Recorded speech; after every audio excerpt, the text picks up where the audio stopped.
kahirapan ng tao. Kami hindi tanga sa mga kalokohan mo. Ang iyong kapangyarihan ay para sa bayan. Mas takalan ang pangalan, laging naninindigan. Huwag mong gamitin kahirapan ng tao. Kami Yun, good day sa inyo lahat at welcome sa ating YouTube channel. Ito mga master, panoorin natin at pag-usapan na rin natin itong video na to na kung saan na-interview ni Ted Filon itong si dating Senator Ping Lacson, no? At tumatakbong senator para sa 2025 election. Okay mga master, panoorin natin to, pero bago tayo magsimula, syempre shoutout sa inyo lahat at simulan na natin to. So mali yung pagkakaano doon, no? Kasi sinasabi dito ni Senator Ping yung pagkaka-amend nung 2024 kasi na-amendahan ng 2024. Parang mali yung ginawa nilang desisyon na amendahan ito. Kung nagugulat sila, ibig sabihin parang hindi nila alam. Ito kasi ang mahirap eh. Yung mga nauupo kasi sa Senado eh, no? Kung hindi kulang sa pag-aaral, pati yung mga nakapaligid sa kanya, kulang din sa pag-aaral. Alam naman natin, no, yung mga iba dyan, hindi naman talaga abogado, 'di ba? Not necessary naman talaga na pag ikaw tumakbo sa politiko, abogado ka, 'di ba? Pero ito kasi yung problema eh.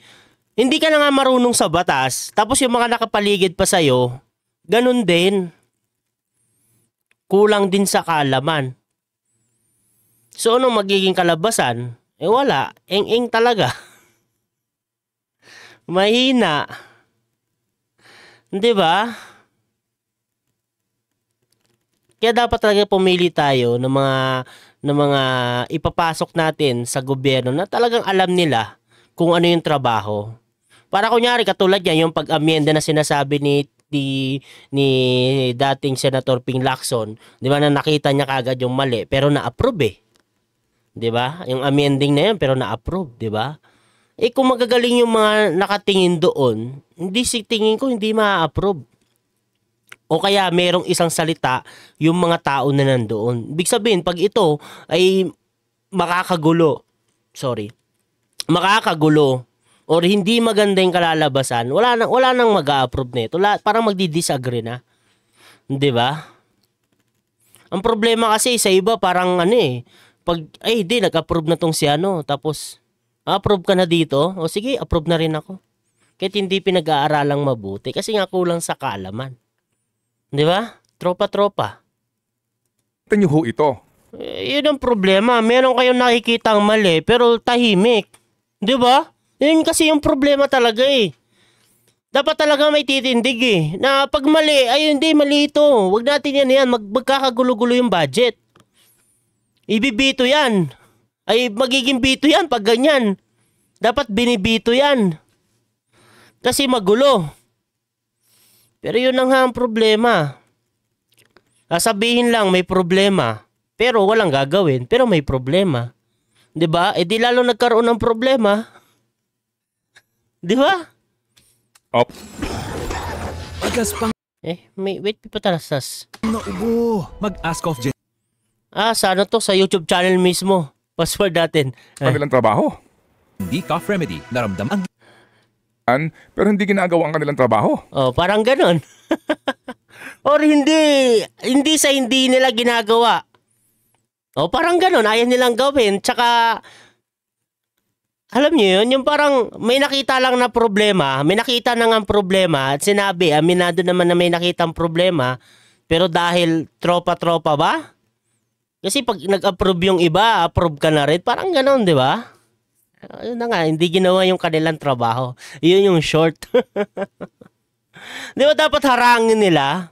Kasi unang-una, yun na nga rin kasi ang problema nga. Di ba sinabi ko kanina na paano naman yung hindi pala alam na hindi pala maganda yon. Di ba? Paano niya malalaman? Wala nga siyang alam sa trabaho niya. Hirap nga umintindi ng batas. 'Di ba? Tapos may tropa siya na marunong sa batas, tas umokay. Syempre ikaw na eng, ka na lang din, approve ka na lang. 'Di ba? Yun din kasi kabisado mo. Yun lang yung pinakamadaling solution dun. Kailangan kabisado mo pala yun, no? Kasi sobrang daming pages daw na sinasabi ni Ping Lacson. Dapat talaga maalam ka dyan sa pagdating sa ganyang klase ng batas, lalo na sa budget. Dapat alam mo yung bawat kanto. Di ba? Yung problema nga yung mga tumatakbo kasi, puro mudmud ayuda lang. Ang alam. Puro mudmud ayuda, grandstanding, mga viral issue yan, alam na alam nila.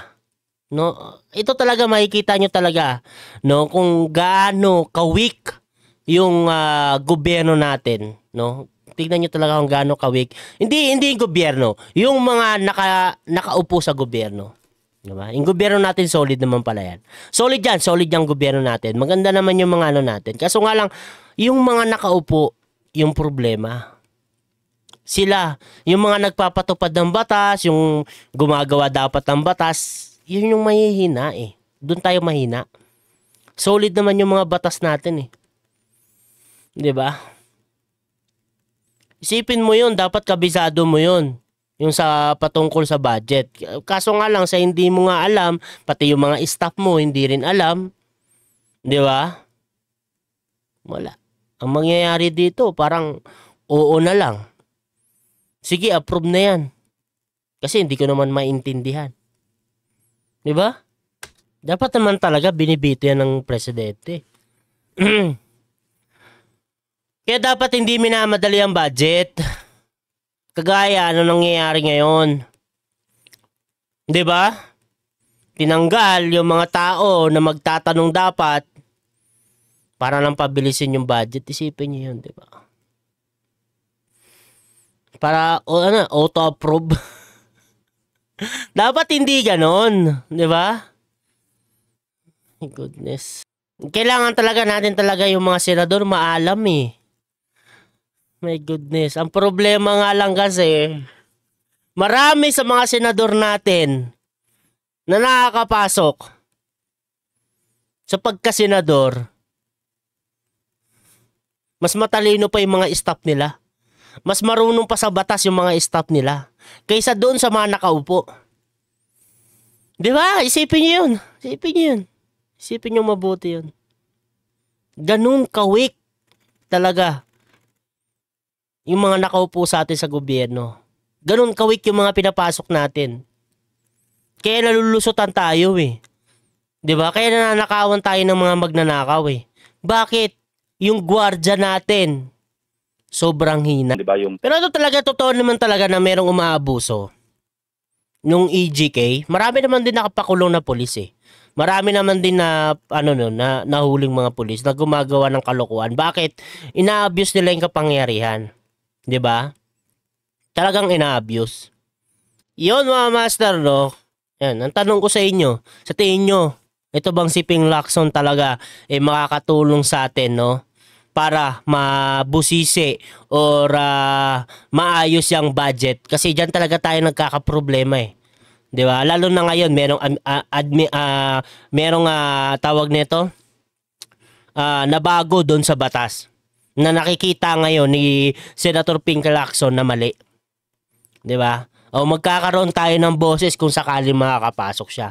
Pero kayo, sa tingin nyo ba, talagang malaki ang maitutulong ni Senator Ping Lacson kung sakaling pala rin siya, no? Kasi isipin nyo ba naman, yung mga naka-line up ngayon na makikita nyong mananalo, Erwin Tulfo and Ben Tulfo, number 2. Yung mga iba pa, di ba? Na wala naman talagang magiging pakinabang at parang magiging yes man lang ito pagdating sa ganyang trabaho. Di ba? Sana lang magkaroon tayo ng, ako no, personally, maganda yung plataforma ni Senator Ping. Maganda yung nilalatag niya para sa atin. Patungkol dun sa budget. 'Di ba? Para mabito naman kung sakaling talagang hindi maganda yung ginagawa kasi baka bigla na lang patungan ng patungan yung mga budget, 'di ba? Isipin niyo yun, dumana ng BICAM, dumana ng Kongreso, dumana ng Senado, tapos biglang pag ipapasa na nagkakaroon pa ng dagdag 'di ba? Medyo fishy 'yon, 'di ba?